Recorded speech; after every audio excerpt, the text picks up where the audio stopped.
A Bay Area school struggling to boost low test scores and student attendance is paying $250,000, couldn't believe my eyes there, for an organization called Woke Kindergarten to train educators to confront white suppression and disrupt racism. But according to the San Francisco Chronicle, 2 years into the contract with Woke Kindergarten, student scores at Glassbrook Elementary have fallen even further.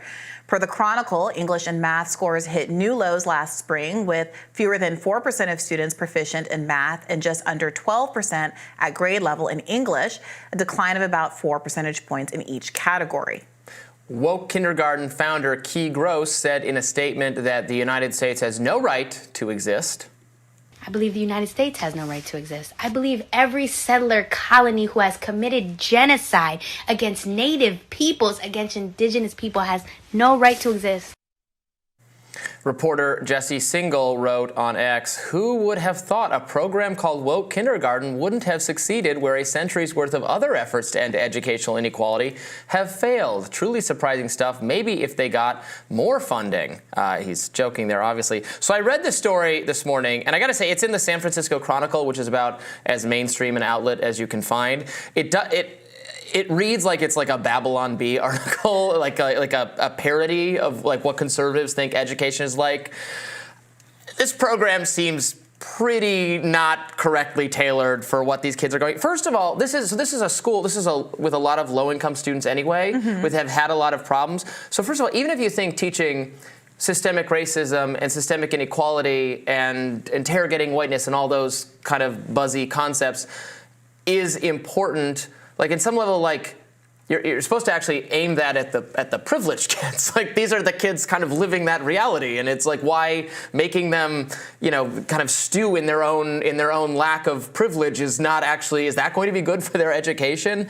And then it just seems very dogmatic, the entire curriculum. Like these are the teachers at this school are not particularly right-wing people. In this article, one of them talks about actually like suing the district for a DeSantis-style curriculum battle. So like these are not right-wing people. And even they thought it was just extremely dogmatic and that it didn't leave a lot of room for dissent. It was just very unhelpful. So a funny article that I encourage everyone to check out. Yeah, it seems like this is a real case for not trying to shoehorn kind of national discourses, ideological discourses into education, at least not without prioritizing the fundamentals of education.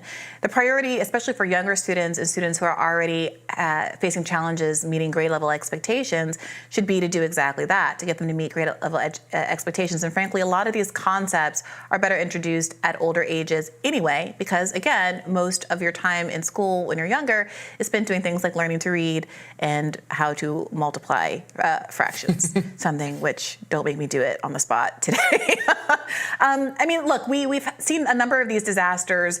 On the collegiate level, you had Bari Weiss announcing this new University of Austin. I put it in quotation marks because there was some confusion with the pre-existing University of Auction. They seem to have some promising staff and board members at first, but Steven Pinker left the board almost immediately. And while it's supposed to stand for ideological diversity, there isn't any. It's just a different kind of ideology than they believe is presented at mainstream educational institutions. And they haven't been able to enroll any classes yet, despite it being a project that started in 2021. You have what's going on with Ron DeSantis in that liberal arts college in Florida, where they've had mass resignations from faculty, and it's been a real disaster as he's tried to kind of commandeer that what was once a liberal arts college ideologically to advance his own ideology. It just doesn't work that way. And I understand that conservatives have these concerns about the kind of valence, the ideological valence of colleges. They are socially liberal. I would argue that in terms of what's taught in the classroom, they're very, very, very establishment, and I would argue conservative in terms of what you're learning in a legal class, what you're learning in an economics class. It's very much preserving of every status quo that exists. Those are the people who write the laws, and they teach them to the next generation. And the same is true of people who I think are trying to do too much in an early education context. I do think there's a lot of well-meaning, frankly, white liberals who are driven by guilt to pursue certain kinds of teachings that aren't, frankly, even what diverse populations would want to be taught, and also aren't benefiting substantively the school. You'll have a lot of these folks who will want to pay for like a woke diversity coach, but won't want to support reparations, won't want to support a living wage for the families of these kids, when that is what's correlated. How about lunch? Or free lunch programs, which you're It's seeing better than a diversity program. being attacked by, I'm sorry to bring it up, but conservatives have a war on free lunch programs across the country right now, and I completely agree. There are things that we know work. I would zero out the DEI budget. We can have better lunches instead. Where teachers are manifestly underpaid. I know that a lot of conservatives disagree with that, but part of the Bernie Sanders 2020 platform was a baseline $60,000 a year for teachers, so you can attract real talent at the very least to what I think is one of the most important jobs in the entire world. Kids getting breakfast in the morning correlates with higher test scores. Kids having a parent home when they get home from work because they don't have to work multiple shifts in all these jobs correlates with higher outcomes. So much of economic disparity, education disparity rather, comes down to economics. And it is frustrating to see so much money allocated to other things. Yeah, especially to things that seem almost intentionally designed to participate in the culture battle and make a bunch of people really angry. Yeah. We need to have at least some, not that schools can't address political subjects, but there has to be at least some level of neutrality for us all to buy into this project to some degree of paying into a system where other people spend 8 hours with your children every day for years and years and years.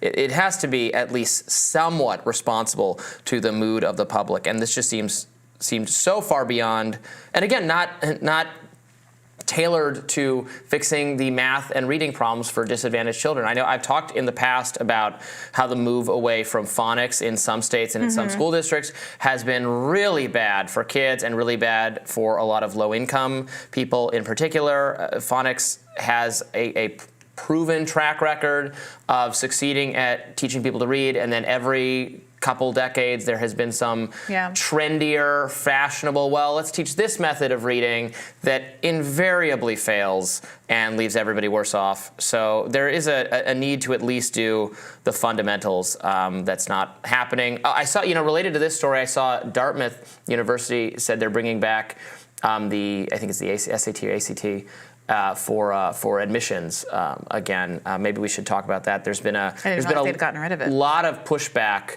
that I'm seeing, even from people very much on the left, and I think they're right that whatever inequities you want to talk about in the standardized testing system.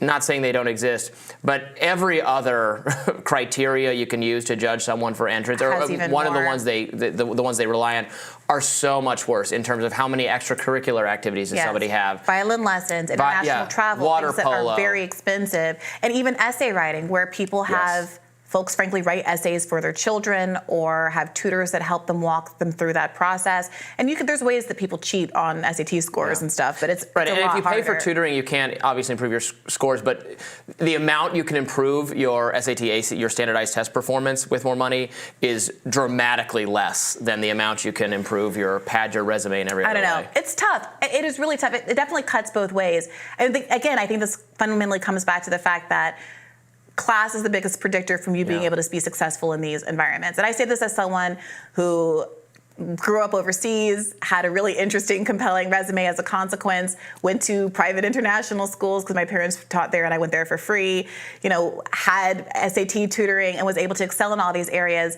And my mother wasn't rich. She was a single mother by the time I was applying for college on one salary, but, was still upper middle class and was able to pay for violin lessons since I was 5 years old. And I know from my own experience, that is why I want there to be more equality in the system, because I know that I benefited from what money can buy, frankly, in these scenarios. And people who think that they can create equality with a flick of a pen, it's so deeply embedded. It's so deeply embedded that's frankly why I think that we should get rid of these hierarchical institutions in the first place. Because we live in a world right now where millionaires are going to federal prison because they wanted to pay for their kid to get into George Washington. And that if we live in a culture like that, to pay unbelievable amounts of money Right, when they're already going to be set, because they're millionaires. It was just, I mean, it exposes how much of it is just a social experience that wealthy people are willing to pay for. Yes. Which then, fine, if they want to pay for some great social experience, then it becomes, well, then why are we funding it? Why is it making this some system that we must have? The government can stop funding Harvard. Harvard is not going to disappear. The problem is the existence of Harvard enables people who already have all of those privileges to reproduce those on a generational level. And legacy, with 40% of the class being legacy students, really entrenches that more than any other program. I mean, the main thing is I don't want to have other people who aren't wealthy get confused about the value of the degree. Like, getting a college degree can be very important and very financially beneficial. That's not what I was going to say. Sorry. But they were spending, these celebrities were spending $1 million to cheat their kid into a slightly better, more fun school. It is not worth going. In your case, if you had to go into debt to do it, think very carefully about what you're doing, is what I would say. Go to a school that you're not putting yourself horribly in debt. A slightly better school, a more prestigious school, but you're $100,000 in debt. Really think through that. I would advise against it. Sure. But I would also, but to your point about test taking, I definitely know low-income, working-class kids who were able to test their way into, let's say, a magnet school like Stuyvesant in New York, and then were able to test themselves into prestigious colleges, even though they might not have scored as well on, kind of written scores and things like that. Growing up in a house where English wasn't the first language, that's a disadvantage. Not having the money for all of those extracurriculars, that's a disadvantage.